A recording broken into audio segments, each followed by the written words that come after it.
नमस्कार दोस्तों। वॉलीबॉल दो टीमों के बीच में खेला जाता है और हर टीम में 6 खिलाड़ी होते हैं। वॉलीबॉल में नेट होता है जो कि 8 फीट ऊंची हाइट में होता है और दो एंटीना होते हैं, तो आपको बॉल एंटीना के बीच से मारनी होती है। वॉलीबॉल में एक टीम बॉल दूसरे टीम को देती है और दूसरे टीम का गोल है बॉल को नेट के ऊपर से मारना और सामने वाली टीम के फील्ड के अंदर जानी चाहिए। तो वो एंटीना के बीच में से मार सकते हैं और बॉल उनके फील्ड में जानी चाहिए। यहाँ पे आप देख रहे हैं एक नेट है जो कोर्ट को दो हिस्सों में डिवाइड करती है। अगर इसी को हम टॉप व्यू से देखें, ऊपर से देखें, तो इस तरह से ये कोर्ट दिखेगा। बात करते हैं सर्विस की, तो सर्विस कैसे होती है। सर्विस में प्लेयर को कोर्ट के बाहर खड़े होना होता है और अगर बॉल इस ग्रीन एरिया में कहीं पे भी बाउंस करती है तो वो सही सर्विस है। अगर सर्व करते टाइम लाइन पे भी गिर गई बॉल तो भी सही सर्विस है। सर्व करते टाइम अगर नेट पे टच होके दूसरी साइड गिरती है तो भी सही सर्विस है। सर्व करते टाइम अगर बॉल बाहर जा रही थी लेकिन प्लेयर को टच कर गई तो सर्विस इन होगी। तो सर्विस फॉल्ट कब होगी? सर्विस फॉल्ट तब होती है जब अगर बॉल आप नेट में मार देते हैं या फिर बॉल इस ग्रीन एरिया के बाहर बाउंस खाती है तो फॉल्ट सर्विस होती है, तो आप पॉइंट लूज कर देते हो, हार जाते हो पॉइंट को। अब बात करते हैं सर्व को रिसीव कैसे करते हैं। तो जैसे ही सर्व आती है, जो पहला प्लेयर है वो अपने किसी और टीममेट को पास कर सकता है, वो एक बार फिर से प्लेयर को पास कर सकता है और फिर वो रिटर्न कर सकते हैं। इसका मतलब 3 चांस है आपके पास बॉल को वापस ओपोनेंट एरिया में पहुंचाने के लिए। 3 से ज्यादा लिए तो आप पॉइंट हार जाएंगे। एक में भी दे सकते, दो में भी, और मैक्सिमम 3 चांसेस है। बात करते हैं रिसीव करने की, तो जो पहला प्लेयर है जो सर्व को रिसीव करता है उस शॉट को बोलेंगे पास शॉट। इस पास शॉट में अपने फोर आर्म्स का यूज होता है क्योंकि यहाँ पे मास होता है, अपने हाथों में मास होता है। तो जो सर्विस होती है वो बहुत तेज आती है, 134 किलोमीटर प्रति आवर की स्पीड से। उतनी तेज सर्व को आपको स्पीड को रोकना होगा, तो जो अपने हाथ का मास है उसको यूज करोगे ताकि बॉल स्लो हो जाए। और स्लो होने के बाद आप बॉल को फील्ड के सेंटर में, आपकी साइड के कोर्ट के सेंटर में एम करोगे ताकि नेक्स्ट शॉट अच्छे से खेल पाओ आप। अगर आप दूसरी पोजीशन पे भी बॉल आई, अगर यहाँ पे आई बॉल, तो भी आपका ऑब्जेक्टिव होगा, आपका एम होगा कि आप बॉल को सेंटर में लाओ ताकि आगे का जो खेल है वो अच्छे से हो पाए।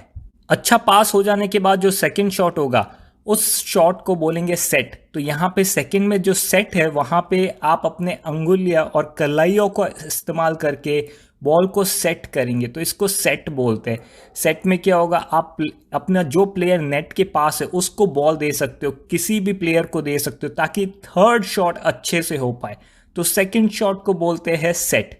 अब बात करते हैं, पहला शॉट हो गया अपना पास जिसमें बॉल दी सेटर को, सेकंड में सेटर ने सेट की। जो थर्ड शॉट है उसको बोलते हैं अटैक। अटैक में जो आपका अटैकर है वो जंप करेगा और अपने जो पाम है, जो अपनी हथेली से बॉल को जोर से मारेगा, अपने पूरे कंधों का इस्तेमाल करते हुए हवा में जंप करते हुए। इस शॉट को बोलते हैं अटैक। तो अटैक में जो आपका प्लेयर है बहुत तेजी से बॉल को मारेगा, जहां भी ग्राउंड में खाली जगह है वहां पे मार सकता है। इस अटैक को स्पाइक भी बोलते हैं, इसको हिटर भी बोलते हैं, तो अलग अलग नाम से बोला जाता है। तो ये 3 शॉट्स है। पहला शॉट होता है पास, दूसरा सेट, तीसरा अटैक। इसके अलावा एक ब्लॉक होता है। ब्लॉक में जो ऑपोजिट टीम है जिसके पास बॉल नहीं है उसका प्लेयर जंप करेगा और बॉल को ब्लॉक करेगा ताकि जो टीम अटैक कर रही है उसी के फील्ड में गिर जाए। तो जैसा कि आप देख रहे, प्लेयर 1 ने पास किया, सेकंड ने सेट किया। तो अब सेकंड जो प्लेयर है जो सेट कर रहा है वो इस प्लेयर को भी पास दे सकता है, तो जो सामने वाली टीम के जो ब्लॉकर है वो उस प्लेयर की तरफ जाएंगे। ऐसा भी हो सकता है ये इन दोनों प्लेयर्स की तरफ दे। इस केस में ऑपोजिंग टीम के ब्लॉकर्स नेट के पास ब्लॉक करने आएंगे। अब यहाँ पे 2 सिचुएशन हो सकती है, या तो ये वाला प्लेयर शॉट मारे, अगर इस प्लेयर ने शॉट मारा तो ब्लॉक कर देंगे, तो ये अच्छा शॉट नहीं होगा। तो इस केस में ये प्लेयर जंप तो करेगा बट बॉल को मारेगा नहीं, फेक करेगा।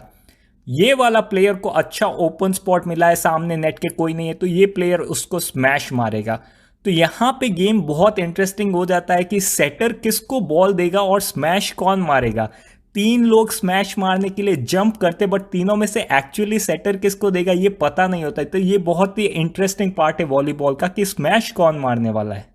जो ब्लॉक है वो हिट की तरह काउंट नहीं होता। अगर प्लेयर ब्लॉकर के हाथ के टच हुई फिर भी टीम के पास 3 मौके हैं बॉल को रिटर्न करने के, जो ब्लॉकर के टच हुआ उसको काउंट नहीं करेंगे। इसी के साथ डिसएडवांटेज ये है कि अगर ब्लॉकर के हाथ के लग के बॉल बाहर गई और बॉल बाहर ही जा रही थी तो उसको इन माना जाएगा। तो ब्लॉकर भी हर बॉल पे जंप करके नहीं रोकेगा, ब्लॉकर को भी जजमेंट लेना है कि बॉल बाहर जा रही है या अंदर आ रही है, उसके अकॉर्डिंग ब्लॉकर को ब्लॉक करना रहेगा। अब बात करते हैं स्कोरिंग की। तो वॉलीबॉल में अगर आप पॉइंट जीतते हैं तो अगली बार भी आप ही की सर्व होगी। आप तब तक सर्विस करेंगे जब तक आप पॉइंट जीतते रहेंगे। अगर आप पॉइंट हार जाते तो फिर सर्विस जो है आपके ऑपोजिट टीम को जाएंगी, फिर वो लोग तब तक सर्व करेंगे जब तक वो पॉइंट जीतेंगे। एट दी एंड आपको 25 पॉइंट जीतने एक गेम जीतने के लिए, और डिफरेंस 2 पॉइंट का होना चाहिए। तो यहाँ पे अगर हम देखेंगे 2 टीम है ए और बी, तो ए टीम के 25 बी के 15, डिफरेंस 10 है जो कि 2 पॉइंट से ज़्यादा है, तो ए टीम ये गेम जीत गई है। 25-23 में 2 का डिफरेंस है तो ए जीत गई है। 25-24 में डिफरेंस एक ही है तो इस केस में ए नहीं जीतेगी, तो उसे एक और पॉइंट लेना होगा, तो 26 पॉइंट करने होंगे। जब 26-24 होगा तो एक टीम जीत जाएगी। 25 पॉइंट जीतने पे आप एक सेट जीतते।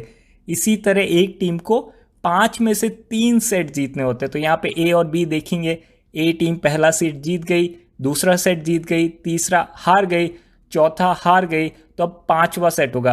5वां सेट सिर्फ 15 पॉइंट का होता है। तो पहले 4 सेट 25 पॉइंट के होते हैं और 2 का डिफरेंस है। 5वां सेट सिर्फ 15 पॉइंट का होता है बट डिफरेंस 2 का रहता है।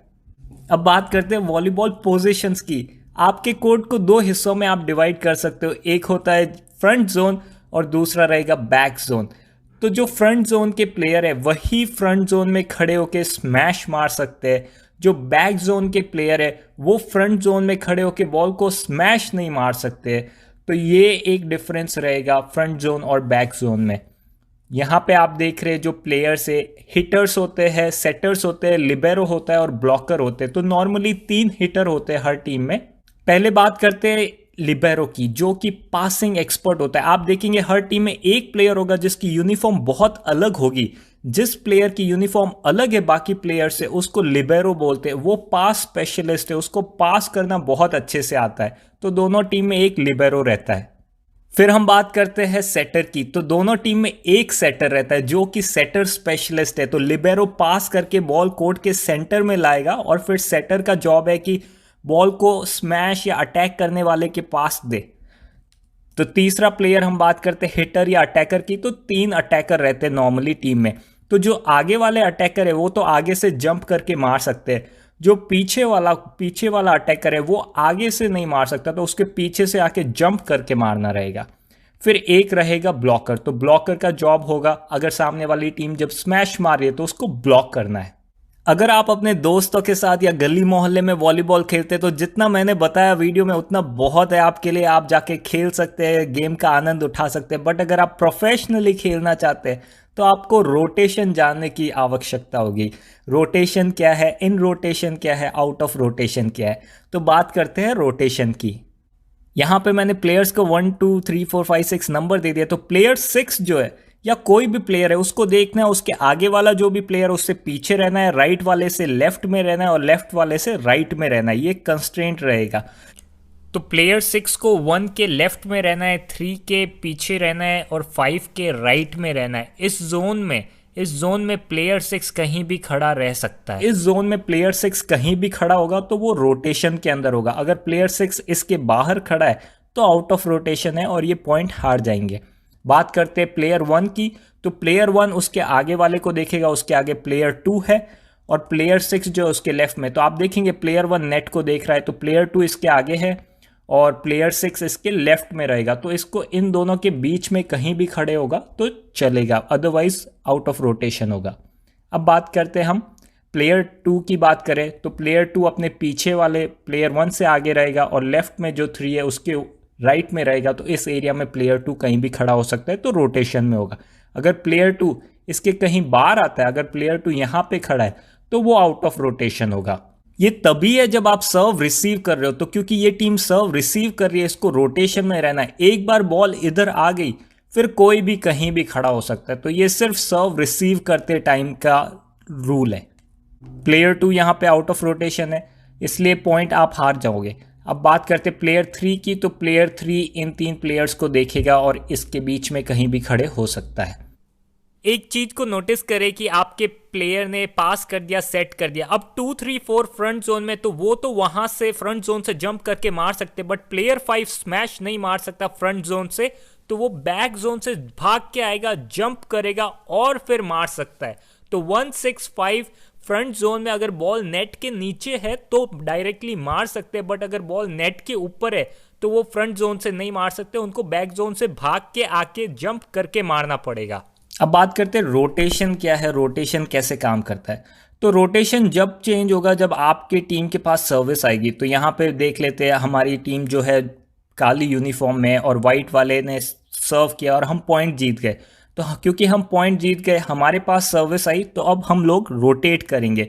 तो सारे खिलाड़ी एक एक दिशा में घूम जाएंगे, घड़ी वाली दिशा में, क्लॉकवाइज डायरेक्शन में घूम गए। तो अब ये हमारी रिसीविंग लोकेशन होगी जब तक हम पॉइंट हारने के बाद अगली बार जब तक रिसीव करते रहेंगे। अब अगर अगली बार भी हम पॉइंट जीत गए, सामने वालों की सर्विस थी, हम पॉइंट जीत गए और हमारे पास सर्विस आ गई, तो फिर रोटेशन 2 होगा, फिर से सारे खिलाड़ी रोटेट करेंगे। अब वॉलीबॉल में लिबेरो जो है वो फ्रंट रो में नहीं खड़ा हो सकता, फ्रंट एंड में नहीं खड़ा हो सकता। तो यहां पे क्या करेंगे, आप प्लेयर एक्स को सब्सटीट्यूट कर देंगे लिबेरो से। फिर क्या करेंगे, आप प्लेयर 6 को किसी भी बैक एंड वाले जो लोग पीछे की साइड खड़े उसके साथ सब्सटीट्यूट कर सकते हैं। तो आप प्लेयर 3 के साथ सब्सटीट्यूट करेंगे, प्लेयर 3 बाहर, प्लेयर 6 अंदर। उसके बाद अगर आप पॉइंट हारते हैं, सामने वालों के पास सर्व होती है, सामने वाले पॉइंट जीतते हैं, और जब सामने वाले पॉइंट हारेंगे और हमारे पास सर्व आएगी, फिर से रोटेशन होगा, फिर हम लोग पॉइंट खेलेंगे, फिर हमारी सर्व अगर हम हार जाते हैं सामने वालों के पास जाती है, फिर वापस जब हमारे पास सर्व आएगी तो फिर से रोटेशन होगा, रोटेशन 4 होगा। जब भी सर्विस चेंज होगी और हमारी सर्विस आएगी तब रोटेशन होगा, फिर हम रोटेशन चेंज नहीं करेंगे, उसी पोजीशन में सर्विस करेंगे। फिर अगली बार जब सर्विस चेंज होकर हमारे पास आएगी तो रोटेशन होगा। तो रोटेशन 5 में अगर देखें तो फिर से हमारा लिबेरो जो है फ्रंट जोन में चला गया है, तो ये अलाउड नहीं है। तो लिबेरो को हम रिप्लेस करेंगे प्लेयर 3 से, और फिर प्लेयर जो बैक जोन में है उसमें से हम किसी को भी रिप्लेस कर सकते हैं। तो प्लेयर 6 को हम एक्स के साथ रिप्लेस कर देंगे। इंपॉर्टेंट चीज जो नोटिस करने की है कि जो लिबेरो को सब्सटीट्यूशन है, लिबेरो का सब्सटीट्यूशन नहीं काउंट होता है सब्सटीट्यूशन में। तो total number of substitution limited होते हैं वॉलीबॉल में, बट लिबेरो को उसमें काउंट नहीं होता। आप लिबेरो को कितनी भी बार सब्सटीट्यूट कर सकते हैं। और फिर अगली बार जब 6th रोटेशन होगा तो आप देखेंगे आप फिर से अपनी स्टार्टिंग वाली पोजीशन में पहुंच गए हैं। तो ये रोटेशन का फंडा है। अगर आप गली मोहल्ले में खेल रहे हैं तो इसकी परवाह नहीं करिए, बिंदास जाइए, पास करो, सेट करो, स्मैश करो। लेकिन अगर आप प्रोफेशनली खेल रहे हैं स्कूल में या कॉलेज में तो रोटेशन को जानना ज़रूरी है। और आप टीम में 3 हिटर्स रखोगे, एक ब्लॉकर होगा, एक सेटर होगा और एक लिबेरो होगा। तो ये है वॉलीबॉल का खेल। उम्मीद करते हैं आपको पसंद आया होगा। लाइक करो, शेयर करो, दोस्तों के साथ शेयर करो और वॉलीबॉल का भरपूर आनंद लो। चैनल पे हमने और भी बहुत खेल समझाए तो उनको भी समझो और सब्सक्राइब जरूर करो, क्योंकि हम नए खेल आपको समझाते रहेंगे।